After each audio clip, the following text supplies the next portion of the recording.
Ako po ay nakinig at napanood ko po ang mga talumpati ng ating mahal na kasama, Senator Risa Hontiveros, Senator Marcoleta, Senator Erwin Tulfo, patungkol po sa kaganapan na nangyayari ngayon sa pagitan ng Chinese Embassy at sa atin pong mga senador. Ang akin po lang mungkahi sana, ako po ay naniniwala, mga mahal kong kasama, na itong usapin nito ay masyadong popular sa ating mga kababayan. At ang magsalita ka ng patungkol sa pagsasaayos ng singalot na ito ay hindi pabor sa sino man na magsasalita nang gusto mong magkaroon ng kapayapaan. Pero sa usapin nito, ako po ay tatanggapin ko kung ano ang sasabihin ng mga tao sa akin. Kung sasabihin nilang, pro-China yan, okay lang po. Wala pong problema.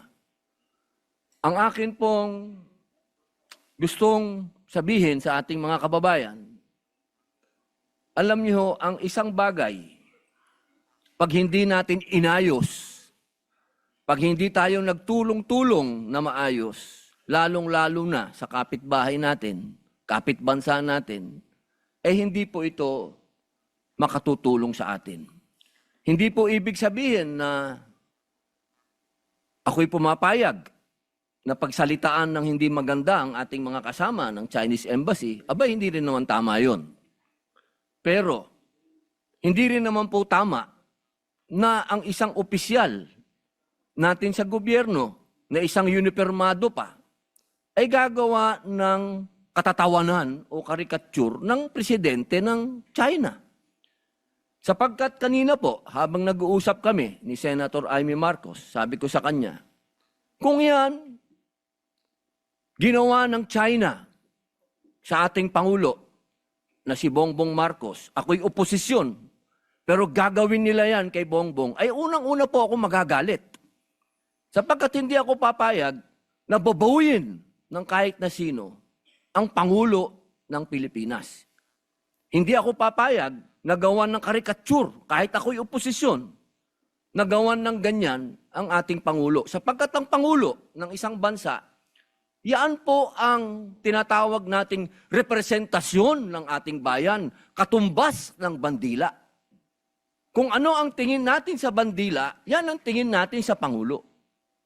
Kaya, kung ano man po ang ginawa ni Admiral Tariela, ay pinakikiusapan ko po siya na huwag niya ulitin. Sapagkat, pag nambastos ka, babastusin ka rin talaga. Wala po tayong magagawa sapagkat duty ng kahit na sino na ipagtanggol ang kanilang Pangulo. Ang gusto ko lamang pong sabihin dito, aking mga kasama, tama po, naniniwala po ako na hindi makatwiran ang ginagawang pambobomba ng tubig sa ating mga mangingisda, sa ating Coast Guard.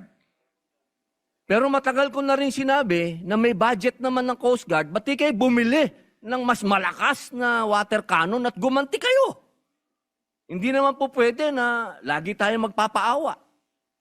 At parehas naman kayong tinatawag natin tanod ng Coast Guard kayo pareho. Hindi naman kayo gray ship. Ang gray ship, yun ang militar.